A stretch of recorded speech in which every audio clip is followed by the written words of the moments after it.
being in Yellowstone is an excellent time to bring up wildlife stupidity. Oh, there is so much of it. Gosh, prior to being in the park, there were just so many stories, I feel like, in the last year or so of people like doing dumb things when it came to wildlife, like that man who petted the bison off the boardwalk. Not okay. The people that got way too close and then got, basically stampeded by a bison. Yeah. A lot of bison issues. Seeing it in real time was like not an eye-opener, but I'm like, wow, people are really dumb. People really are dumb. Darwin was right.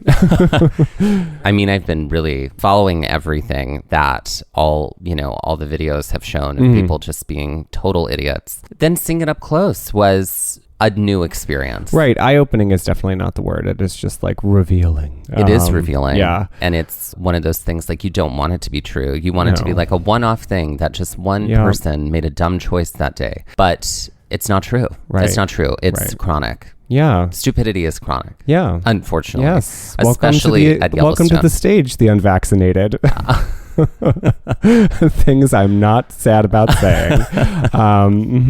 Yeah, stupidity is chronic. And in Yellowstone, we saw quite a bit of people just being dumb. Yeah. Yeah. So like a lot of that came in near the visitor center at Mammoth Springs, which we'll talk a little bit more about, but also exiting the park. We left the park one day and we're like, why is there so much traffic? It was like at 4:00 maybe.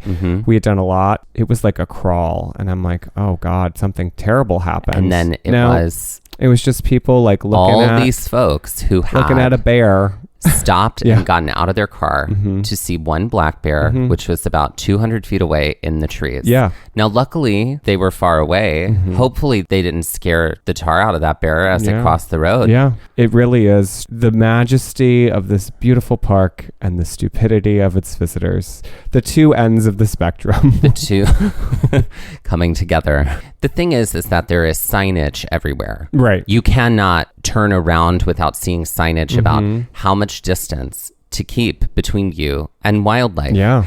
And people just don't. No, I don't think they realize that. I also think too, it's like for a majority of people in the world, you are exposed to wildlife in zoos or preserves where there are fences or barriers of some sort. So you can get close, but there's still that fence between you. But there's still a barrier, and that barrier may also be your car. You know what I mean? Because you're driving through something. I think when it's, I'm actually out of this, like there's no barrier, no one's mentality changes. Right. And the other thing I can behave like I'm at the zoo. Other people also, and they often do, think like, I have a dog at home that I pet all the time. I can therefore pet whatever animal I see anytime. Yep. And feed them from the table. No, that's not a thing. No.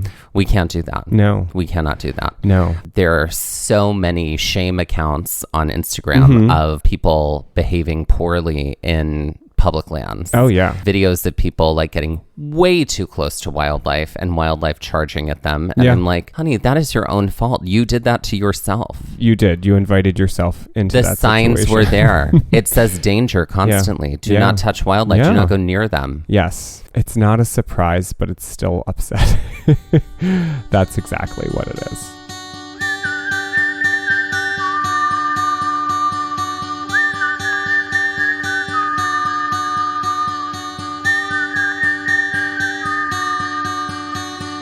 Looking for adventure, I want to follow on the trail, or get a little lost and let the wind fill my sails. Get up when the stars still fill the sky, don't wake the sun. There's so much to be done, and the day has just begun.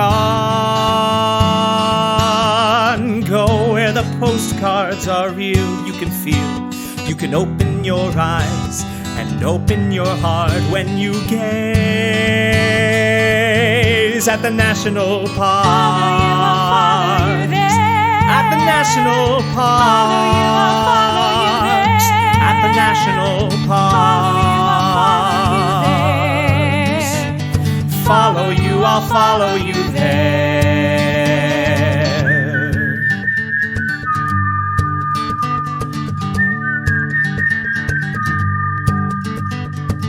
We would like to acknowledge While hiking in the area, also known as Yellowstone National Park, we were on the traditional and stolen lands of the Eastern Shoshone, Crow, and Cheyenne people, as well as many, many other groups of indigenous people. Last we left off, we had just finished kind of an epic morning of a lot of geothermal features. We had done the artist paint pots pretty early in the park. Then we had driven to the Norris Geyser Basin and done Porcelain Basin and Back Basin and walked around there. And then we finished up at Mammoth Springs, which is actually at another juncture point in the park, like, because you can get to the north entrance, like the very famous north entrance from this area of the park. And we're also really, really close to Yellowstone Village, which you did not write. You wrote Yosemite Village, which was in the outline. I wrote Yosemite Village, which I was constantly admonished for throughout the trip because I do it all the time. You kept saying Yosemite instead of Yellowstone. So I guess I'm not the only Yellowstone one. was number one. Yosemite was number two. It's true.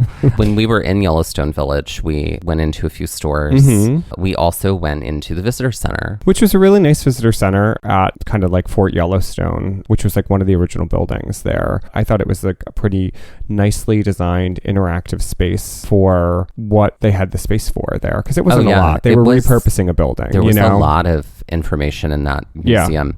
There were also a lot of people in that museum. Yes. A lot of people. Yes. We had gone downstairs to the exhibit down there, and like, we're wearing our masks. Some other people are, some other people aren't. Right. We're standing reading this one thing, and this young kid to our right just starts coughing, and we were like, bye, we have to go. I think it was more my panic that fueled the exit. I'm trying not to live in like I don't want to live in this perpetual state of fear of like people having to sneeze or cough. You know what I mean? I don't feel like I'm there, but I'm also like, you don't know it's a mess. Everything's still a mess. Right. And I wish it wasn't. But that's the world. Wish it wasn't. Here we are. Welcome to the world. So we definitely pieced out as quickly as we could. We did. There was also so much elk here in Yellowstone Village. Yes. We found out later, thanks to Jason Moorman of Explore More, that it's because of the Kentucky bluegrass is planted there in that area. Yeah. The Yellowstone Village, it's the only place in Yellowstone where they plant Kentucky bluegrass and they like to eat it and sit on it. Yeah, and there were a ton of them. And this is also where we saw people just behaving badly. Yes. And tourists rangers behaving badly. And rangers just like constantly trying to remind people, like, please stay away from the elk. Right. Also, elk will charge, and it's a bad news for you and everybody around. Yeah. Not okay. Yeah. This is also like, I feel like Yellowstone was a park where we really saw wildlife interacting in spaces that were designed for people more. And I say that like in a very strange way because like this was their environment and it always has been their environment, but people have claimed this space. And I feel like in any other park where we've seen wildlife, it's usually been on the trail or out in like the wilderness, not so close to like human inhabitants, which was like interesting. And the elk with the bluegrass was interesting too. That was very interesting. From here, we knew we wanted to do our first real sort of hike of the day. So that was going to start from the Roosevelt Lodge. Right. Which is in a different section of Yellowstone. It's closer, like if you're headed out towards the Lamar northeast Valley. Like, north and northeast of the park. Right. And originally we had thought, you know what, let's drive all the way out to the furthest point in the park in the morning and then work our way back. But on the way, we were like, but it might get super crowded at all these spots. Right. These very popular And we're here spots. already, and it's early. Let's just do them now. So we kind of like backtracked our way out there or like reversed our plan for the day. Right. It took us about an hour, a little under an hour to get from Yellowstone Village area out to Roosevelt Lodge. And I feel like the further out we went, it wasn't as traffic-y. No. There was a part here, this is like where you could complete the loop right by Roosevelt Lodge, like from Lamar and go down, but the road was closed. Yeah, and that would essentially take you to Old Faithful, the canyon. Oh, the canyon, that's right. Grand Canyon of the Yellowstone. But you couldn't, that road wasn't connecting anything. Right, so if you wanted to do that, you would have had to have backtracked, which would have taken... because we were coming from the west entrance. Yes. But we were now sort of going up. We had just passed the north entrance, and we were headed toward the northeast entrance at this time, headed toward Roosevelt Lodge. we get to Roosevelt Lodge. On the way, we did see some bison on the road. Not a ton, but some bison on the road. Right. Not a ton yet. Not a ton yet. But we got to the parking lot. We parked at Roosevelt Lodge, which is mostly smaller cabins, like in this big U shape with this big building in the center. Which is like kind of like a... Which is a restaurant. Yeah. Yeah. But it was pretty dead and pretty empty there. Yeah. And this was like a recommended hike. So we had found this trail in one of the Moon Travel Guidebooks by Becky Lomax about Yellowstone and Yosemite. I'm sorry, Yellowstone and Tetons. See, That's I did right. it. There you go. You did it again. All the wise. This trail was called the Lost Lake Loop. It was a 4-mile round trip trail. The book says it would take about 2.5 hours with an elevation gain of about 608 feet. And it's labeled as moderate. Yeah. And it was kind of like an overcast sort of day, but it was hot. Like that was the one thing I feel like Yellowstone it was hot is every day where there. Yeah. we felt the heat more. Because it was warm in Glacier, but only after you'd been hiking for a while. Yeah. Like it was warm there, and I know it was warm. And you could hike in the morning in Glacier for a long time before it really started to feel warm. Yeah, but it was just sort of automatically warm here in Yosemite. Oh, gosh, damn. And Yellowstone. I'm going to do it the entire time. It's okay. We'll just correct each other.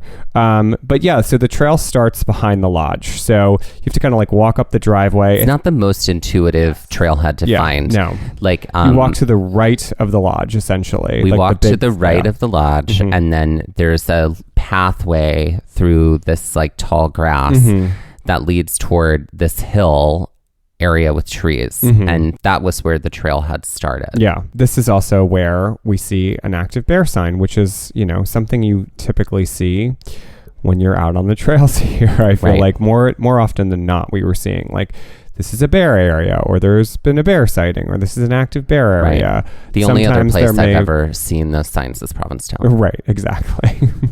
Or Fire Island. You basically start behind the Lodgy restaurant, and you do go through this like lush area, or we did walk through this lush area of kind of like ferny green underbrushy. Yeah, it was really green. It was, yeah.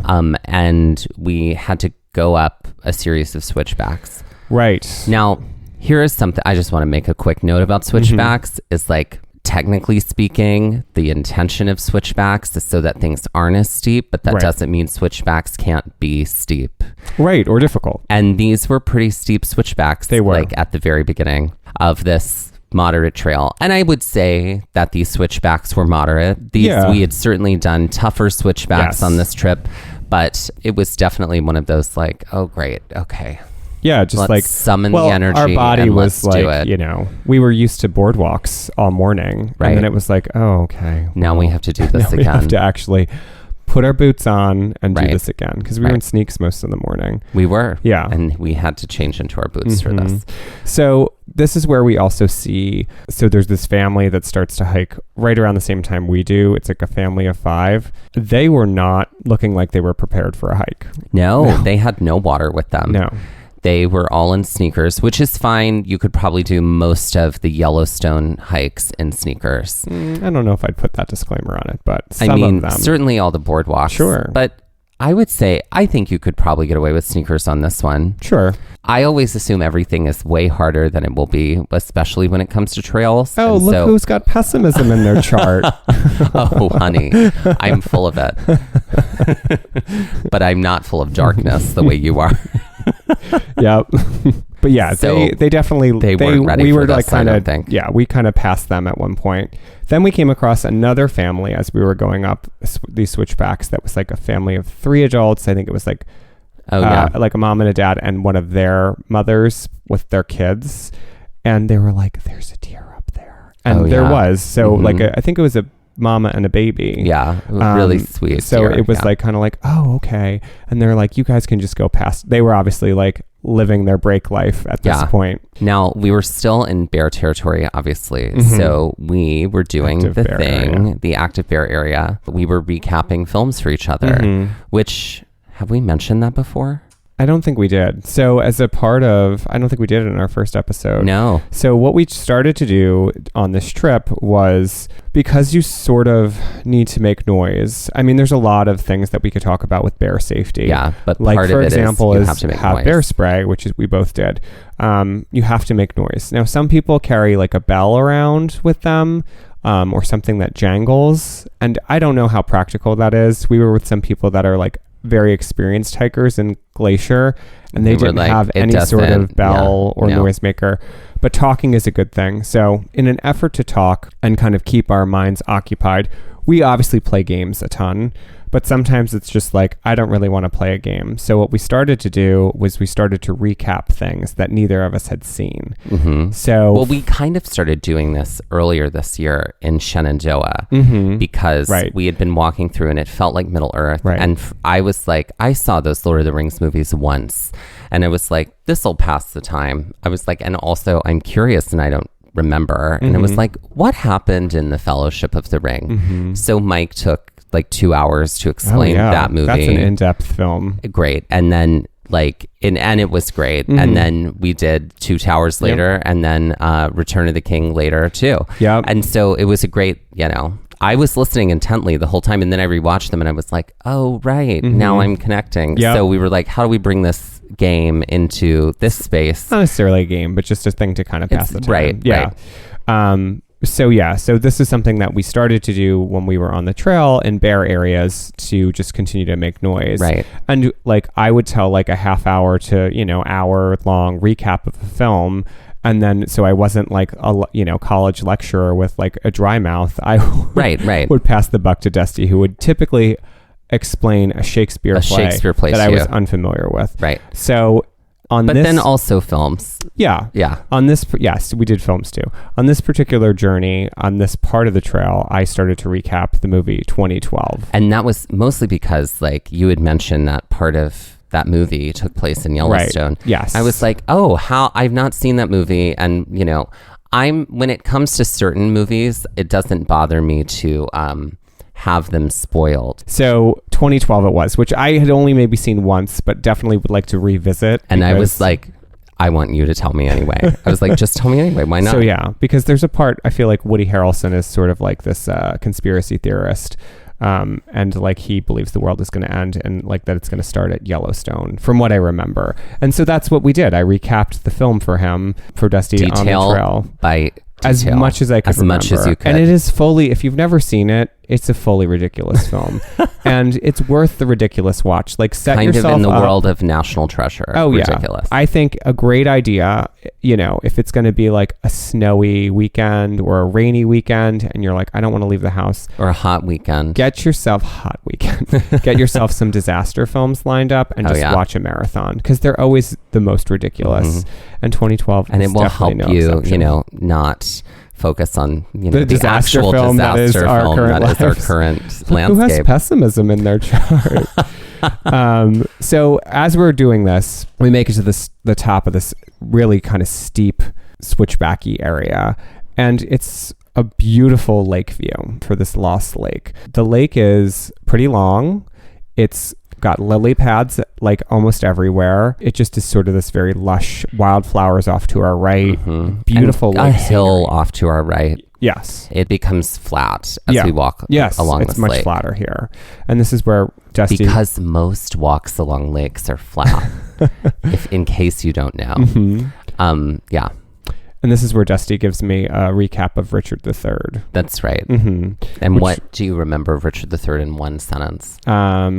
Richard III is an ambitious usurper. There you go. That's a great way to describe them. Look at those, SAT words. There you go. So this beautiful lily pad lake walk, and this is Lost Lake. This is where the trail gets its name. We're walking around this lake. The hill is to our right. Then we encounter two gentlemen who one is older, one is younger, probably father and son, but I don't know their relationship. So I'm not going to make assumptions. Okay. So they were like, there are no bears back there. Were there bears where you came from? We were like, nope. No bears. They were like, all right, great. They were just checking in. Yeah. So we continue around the lake. As we make it around the hill, we can see there's another parking area.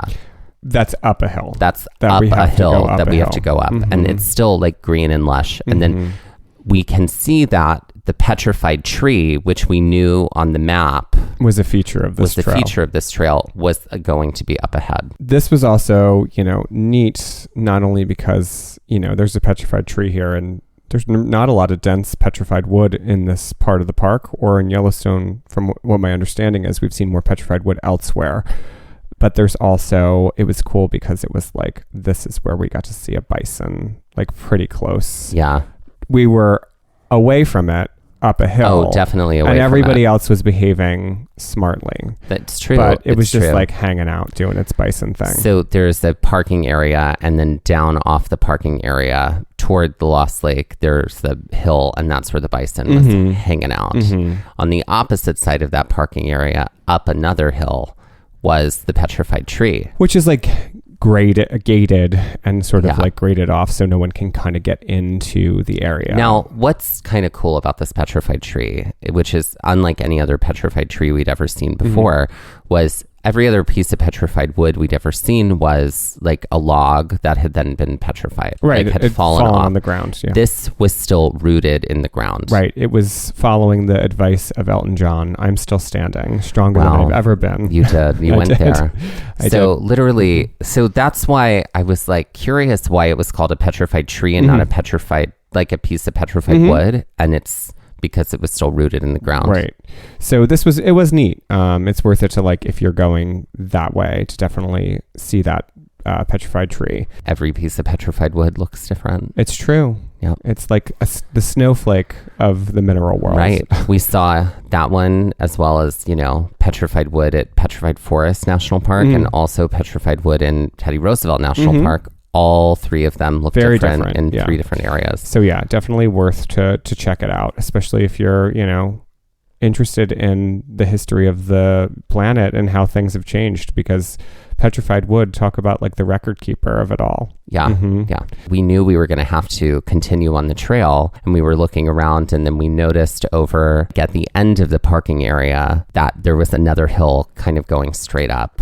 Yeah. And that was what we needed to do. And with that, let's take our first break. Here at Simply Safe. Simply said. My carpets need a deep clean. Next. Right, exactly. Hi, this is Elizabeth Lemon represented by what is it? Ellen's B plus. I think talent? it's Diane's B plus talent. Right. Some 30 Rock references, Yep, everyone. Exactly. So what's the game that we're playing today? We're playing childhood films. Okay. It's similar to The Vault. Okay. But you could apply this to any part of your life, Okay. really. It doesn't necessarily have to be childhood. The question is, what 3 films defined this one period of your life? Okay. So what 3 films defined your childhood? Oh, okay. Since we're talking about films and recapping films. Okay, great. Well, obviously Return to Oz. Like, there ain't ever going to be anything that beats Return to Oz. Return to Oz is where I got my darkness from. It's like, Clearly. I was Mombi. Always and forever. Always. You went for hers Halloween last year. I know, it would be a great costume. That did freak me out. That was so terrifying. much. Terrifying. Also, definitely The Neverending Story. Again, the darkness, the crumbling Southern Oracle, and like the lasers that shot out of their eyes, and the Swamp of Sadness. I am the Swamp of Sadness. Yeah. It was my college nickname. And then it probably was Aladdin. I feel like that was a film because he was your first boyfriend. Yeah. Always and forever. Yeah, those I think would be the 3 that probably were the definitive films of my childhood. All right. Yeah, a close third might be or close fourth might be The Labyrinth. Again, darkness. Interesting that you said The Labyrinth. Okay. Yeah. And what about you? Okay. Dear sister. So here's how I know we're both gay and we're both sisters. Return to Oz. Oh, of most course. definitely. the filmed version of Rodgers and Hammerstein's Cinderella starring Leslie Ann Warren, and then later Brandy, right? I'll take both of them in the same category. They filled the same place in my life, right? The Dark Crystal. That's my third one. A film I didn't see until we went to Hawaii. I loved that movie. It's so weird. It's and very it strange. kind of feels incomplete. And it is the narrative. I'm like, but so well done. The puppetry holds up like you wouldn't believe, right? Yeah. Coming in a close fourth, I also thought Neverending Story, but Neverending Story 2. Oh my gosh. Yeah, that one. Saida. And also The Parent Trap starring Haley Mills, also a good one. Yeah. But you got a lot of runners up I there. have at least two. At least two. So we're looking at this hill. We know we have to go up this hill at the end of this. We've just got to, the sort of the middle point of the Lost Lake Loop trail. And we just saw the petrified tree, and we know we're going to have to head up. And the way that we went, like, honestly, I think when we started, I didn't know which side of the loop we were on. It was only really one way. It seemed like there was only one way to go. Yes. And that was the way we went. But we did see a lot of people coming from this way. So obviously they had started and done something else. Because I think also some people use the petrified tree area as the trailhead for them here. Oh, okay. When it's not necessarily technically the trailhead. Yep. But you can also make it a loop that way. Yeah. I mean, I would say, you're still going to get all the uphill going whichever direction. Yeah, you have to if you're coming back to the car, unless you're like, nope, there's no way to avoid it. There's no way to avoid it. You're getting uphill. This was also a hill that just was like, it didn't want to die, I felt like. Like we got to the top point and we were like, oh, wait, there's some more. Yeah. And then we went some more. Yeah. And then some more. There was more. And there was more. We did see like a couple that we had seen earlier on the trail. So they must have done that, like parked at the tree, gone one way. We ran into them and they were coming back up the other way. And they were just like, are we close? And we're like, yeah, you're basically right there. So they were excited to be done too. At the top, we kind of get into this field of flowers. And that was the one thing about also this trip is we really haven't done that much summer travel. So when we were in Glacier, Yellowstone, and Tetons, I feel like we saw so many alpine flowers and so many wildflowers. Alpine flowers. Just things that we never had the chance to experience before. So this was just like living your Maria von Trapp on top of the mountain. Completely. Look at all the fucks I don't give kind of, moment all the time on this trip because it was just spectacular. I mean, it was a gray day because of the smoke. The scenery was not diminished by that. It was only enhanced because these colors just popped against that grayness, which was really, really nice. This is also the part where I start to recap The Princess Bride to you because it's a film that you don't really have like a relationship with. I don't. Yeah. I don't. Yeah. I which is sort of like a double strike, being of the generation we are a part of and also being in the theater. But it was also one of those movies that gay, right? There's you're out. So many people are like, oh my God, you haven't seen this movie. It's so funny and wonderful. And it's and it's like, great. Okay. That's wonderful. Yeah. Awesome. It did play on a bus that I was on once and I didn't watch it. Really. I was like, I don't know, doing crosswords or something. It was in high school. It made me want to go back and rewatch it now, hearing it from you.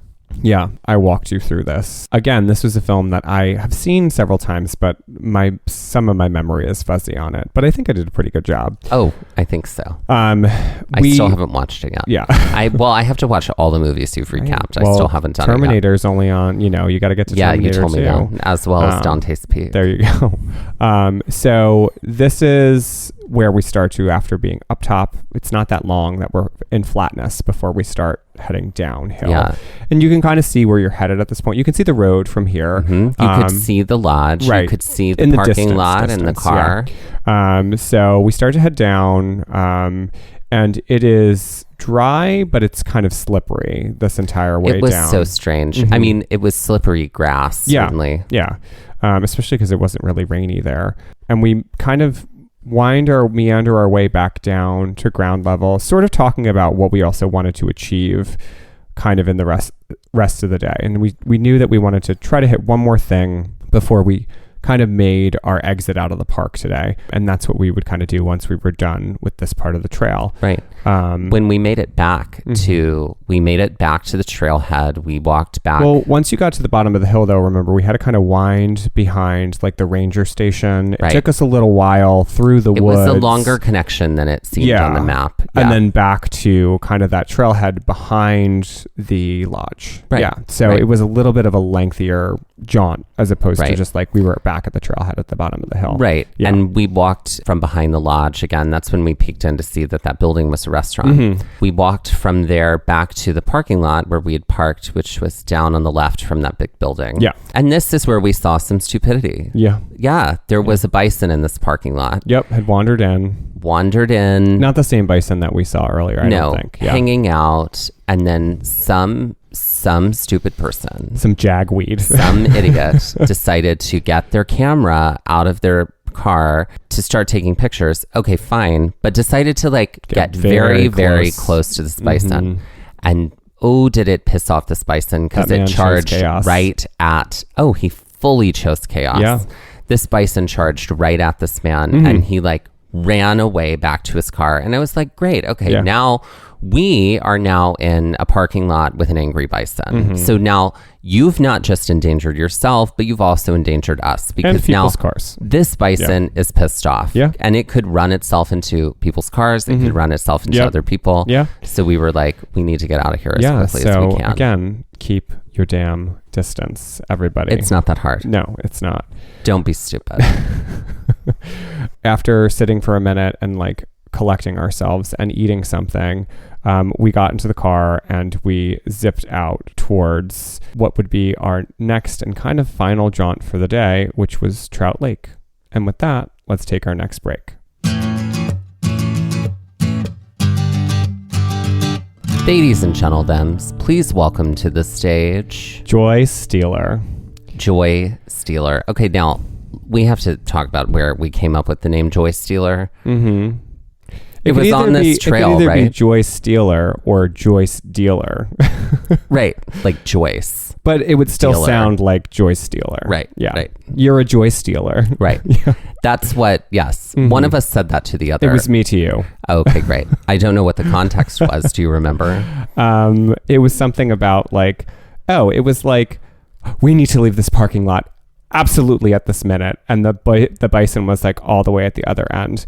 And I was like, I just want to like be able to glimpse the bison from the safety of our car. No, we need to go right now. And so that's what I was like, well, you are just a joy stealer. I was like, I didn't want to get close to the bison, but clearly you were just like, absolutely not. You're like a dementor, just sucking the joy. Yeah. Yep. Yeah. You, the tables turn when it's not a bison and it's a bear. Yes, that's you. So you become the joy stealer. Right. So Joyce, regardless, that she feels like a lawyer or a principal to me. I don't know. I feel like she's like a Hamburglar-esque drag queen. She comes in with like a sack and like a raccoon mask. So she's and like stripes. a cartoon villain. 1,000%. Oh, I love it. Yeah. Okay, great. She is 1,000% a cartoon villain. Yeah, in the same way like the Misfits from Gem and the Holograms are cartoon villains. Sure. I do feel like that's her shtick, but I do feel like she is someone that is like a defunct a magician drag queen, and she uses misdirection to steal things from people. They get them back at the end of the show, but I feel like she's got some magic up her sleeves. Look at her. She's a stealer of joy. Okay, I love this. So she's a magician drag queen who looks like a cartoon villain. Yeah. I love it. I kind of feel like her theme song is She's a Maniac. Okay. Yeah. I feel like we used that before. We've used it before, but it can be. I feel like she could also be, I feel like she could also lip sync to the Carmen Sandiego song. Oh, I'm sure. Right. I'm sure. By, I forget the name of that band that sang that. Oh, I don't know. Yeah. Yeah. Because that also, I feel like she draws inspiration from her.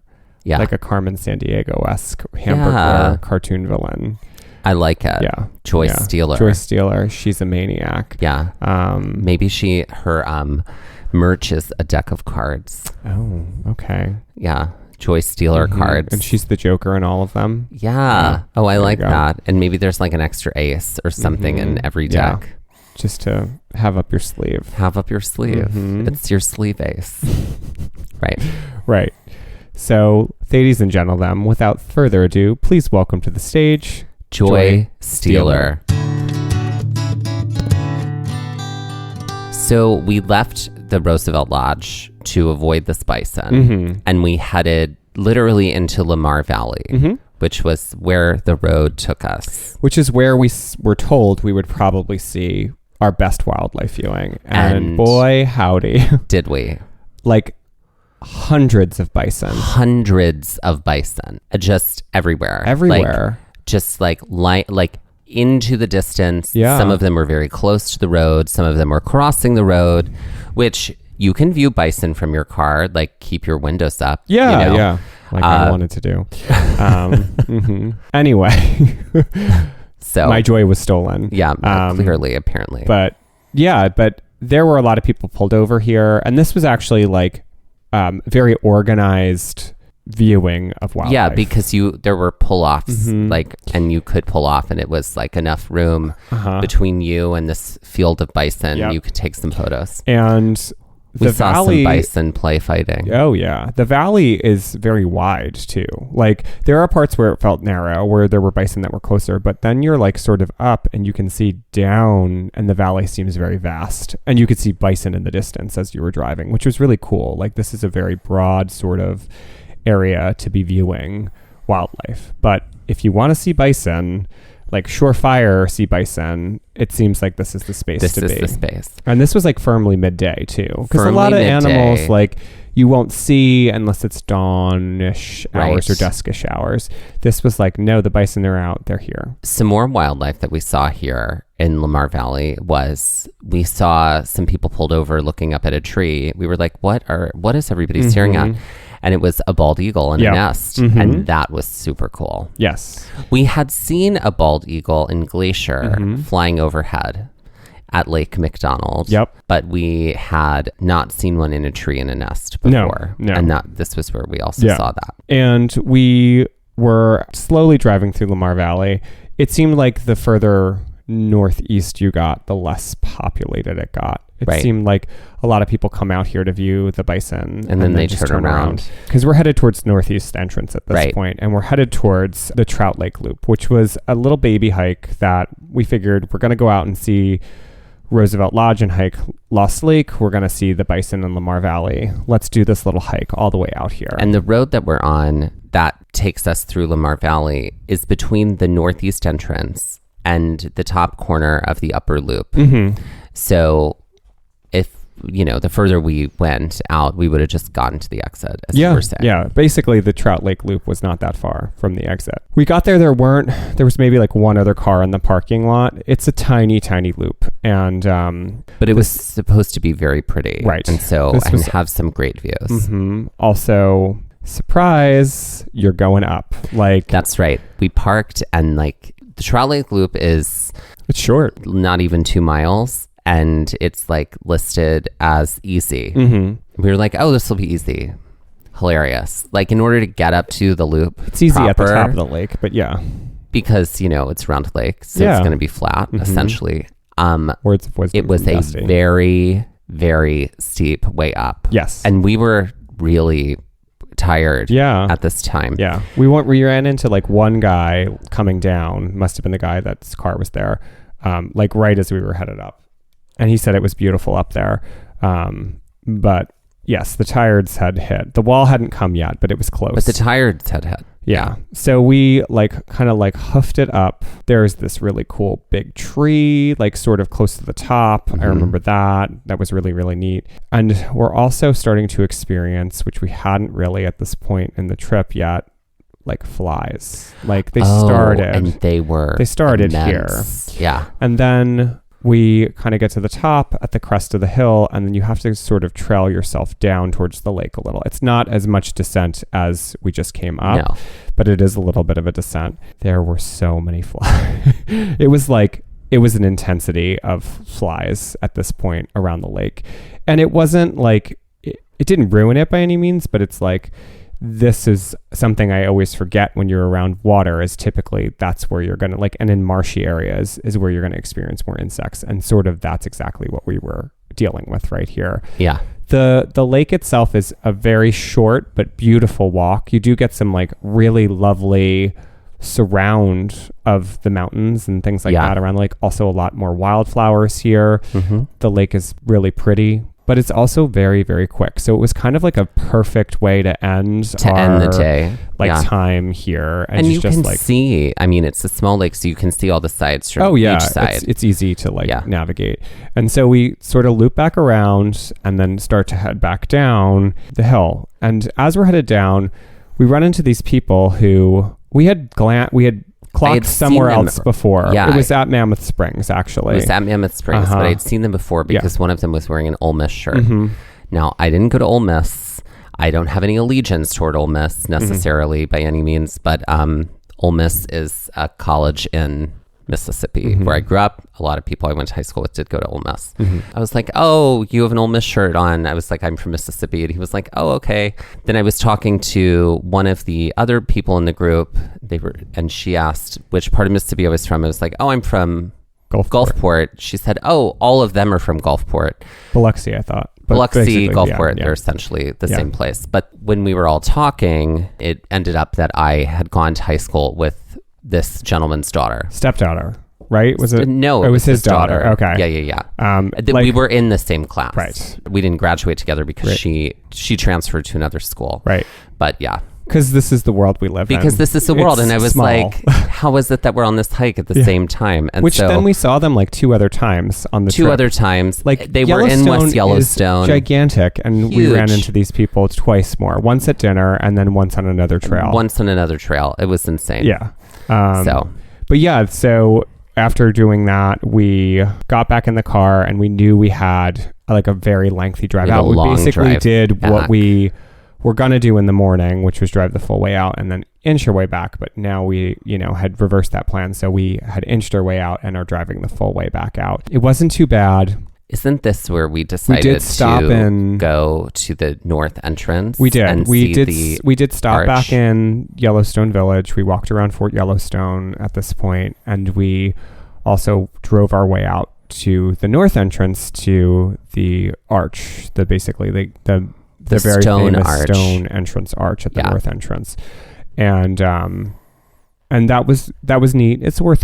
If you're interested in that, it's like worth architecture. It. Yeah. And then there is like the placard that says for the enjoyment of all on it. And I don't know how true that really was at the time that was kind of put a bummer. there.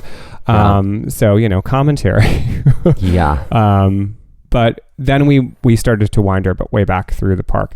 And it wasn't as crowded as it was. The traffic wasn't bad until we started to get closer to the entrance where the West Yellowstone entrance. Yeah. We had come out of the northern loop to head back out toward the West Yellowstone entrance. Because there's the northern loop and the southern loop, and it sort of is like a domino. Yeah. And like you can cut through the center of both of them, or you can go, around the top, around the bottom. Anyway, we were headed out the middle of that domino, headed out toward the West Yellowstone entrance. And that was when wildlife traffic stopped because people had seen, that was when they saw the bear. And there were also some elk. Yeah. Further up. Yeah. The bear was the first log jam. Yeah. Standstill log jam. And then there was some elk. Yeah.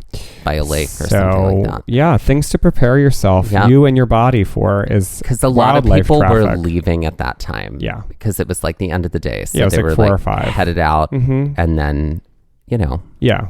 If we'd stayed in a little longer, we might have been okay. Traffic because of wildlife. Yeah.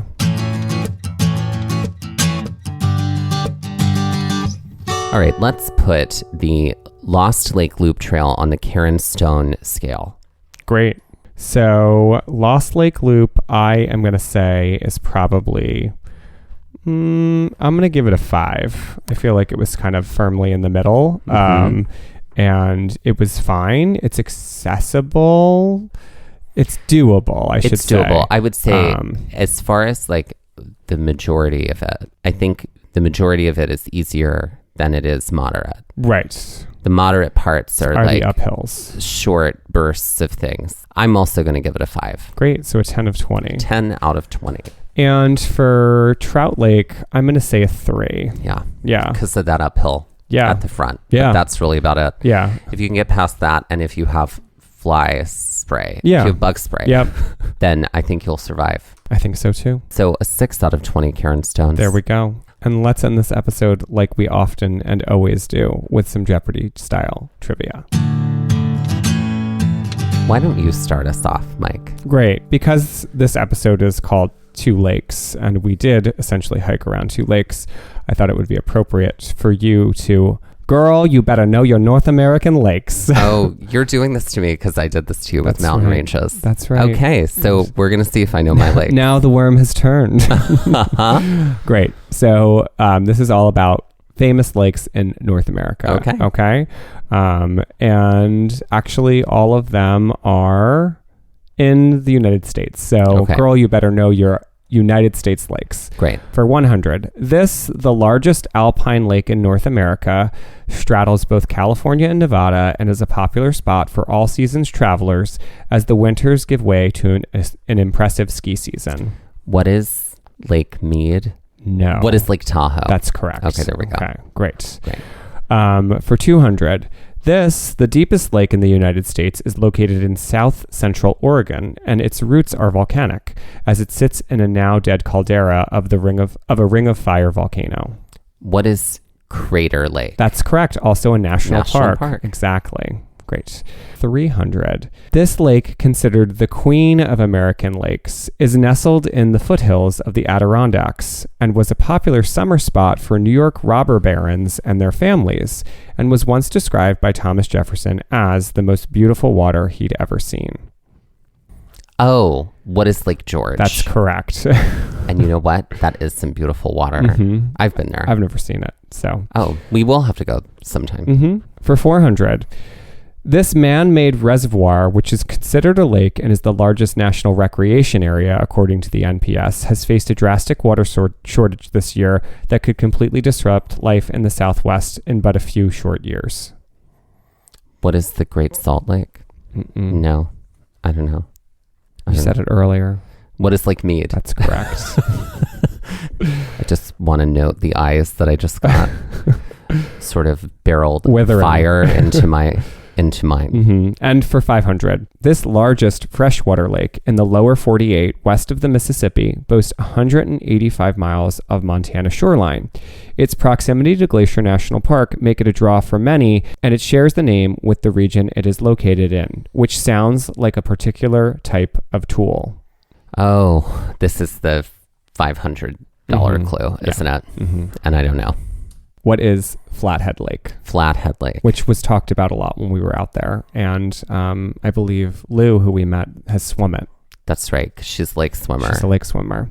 So that's, girl, you better know your North American lakes, specifically those in the United States. Great. Great. Are you ready for my Jeopardy? I am. Okay. I had a really fun time writing this, and so I hope you enjoy. This is called the 2012 franchise. Great. I almost wrote a disaster movie. I'm glad that we dodged each other's bullets, because I was like, ooh, I could write about disaster movies because we talked about 2012. Okay. So here's how this works. Is like, let's imagine that 2012 actually happened. So successful that they decided to do like a suite of other films all based in a single year. With the year as the title. Got it. So I'm going to describe for you a film that I've fully made up, but should probably write because all of them sound amazing. Great. I'm not going to lie. But you just have to identify the year because the year is the title. Great. For 100. A long-distance love story about two star-crossed lovers played by Zendaya and Tom Holland find love when they both happen to meet one another while watching the Beatles play their final show on top of the Apple building in London. Her work with NASA's first mission to the moon brings her back to the States. Missing her too deeply, he comes to New York for the summer, where they rekindle their romance by marching in the first Pride Parade and getting engaged at Woodstock. What is 1969? That's right. Right. I love that you placed Tom Holland and Zendaya together because they play opposite of each other in the Spider-Man franchise. Do they? Yeah, she's Mary Jane. Didn't know that. She's the Kirsten Dunst of her age. I haven't seen any of those Spider-Man films. I will see them. The new ones them. are good. That's what I hear. I hear they're great. Okay, for 200. In this thriller, Kristen Bell plays a young Olympic hopeful, Carrie Strug, who must compete in the Olympics final on a less than healed ankle. The opening scene features her crying over the divorce of Prince Charles and Princess Diana. Meanwhile, someone plants a bomb in the Centennial Olympic Park, throwing the entire games into mayhem. All the while, American citizens panic over mad cow disease. What is 1996? That is correct. Great. Okay, I like this. For 300. Kristen Bell. It's going to get a little harder now. Yeah. These are already like stretching my imagination a little bit as far as like, ooh, yeah, it's going to be a little tricky for me. Yearser can be hard. Yeah. Yearser can be hard. Right. Yep. In their first on-screen collaboration, Sarah Paulson and Holland Taylor play a couple in Massachusetts who navigate the difficult terrain of trying to get married. We hear one of them say in the opening scene, "If Britney Spears can get married for 55 hours, why can't we?" Their fight for equality brings them all the way to the courts. With original songs by a late career Sheryl Crow, their fight ends in becoming the first gay couple to get married in Massachusetts. Directed by Ryan Murphy, the film ends with a scene of the central characters watching coverage of the tsunami in the Indian Ocean and their decision to go there to help them rebuild. What is 2010? Ooh, incorrect. Okay. Earlier. Okay. What is 2006? Later? Incorrect. It's 2004. Okay. So, okay. Right. All right. There we go. Right. Okay. My gay history failings. Okay. So for 400, in this live action CGI comedy, a factory reject ugly doll learns to navigate the chaotic world on their own without the resources of their manufacturing company. In the opening scene, our central character wakes up in the back of a delivery truck headed to a dump site. 1,000 Miles by Vanessa Carlton plays over the radio, followed by the announcement that the first American Idol was named Kelly Clarkson, who the central character also feels is their mother. Oh, God. What is 2002? Correct. Okay. I had to dig deep Good for that. job. Really good job. I was like, it couldn't have been 2001 because that was a sad year. Yeah. Right. Okay. And 500. Rita, played by Florence Pugh, an office manager for a small company living in Tulsa, experiences particularly heavy loneliness as her city experiences record low winter temperatures. Answering an ad in the back of a newspaper, she finds a pen pal in Jonas, played by John Boyega, living in Hardin, Montana, also experiencing record low winter temperatures. Through their letters, they bond over their feelings on Reagan being voted out of office and the Berlin Wall coming down. After both sharing a dream of going to the World Series, they decide to meet up for the first time in San Francisco at Game 3 of the World Series. But when the historic Loma Prieta earthquake shakes the foundation of the city and their blooming relationship, they are thrust into a rabbit hole of survival. Will they make it out? And will they do it together? What is 1989? That is correct. That's great. I love it. That was a beautiful category. I'm glad you like that.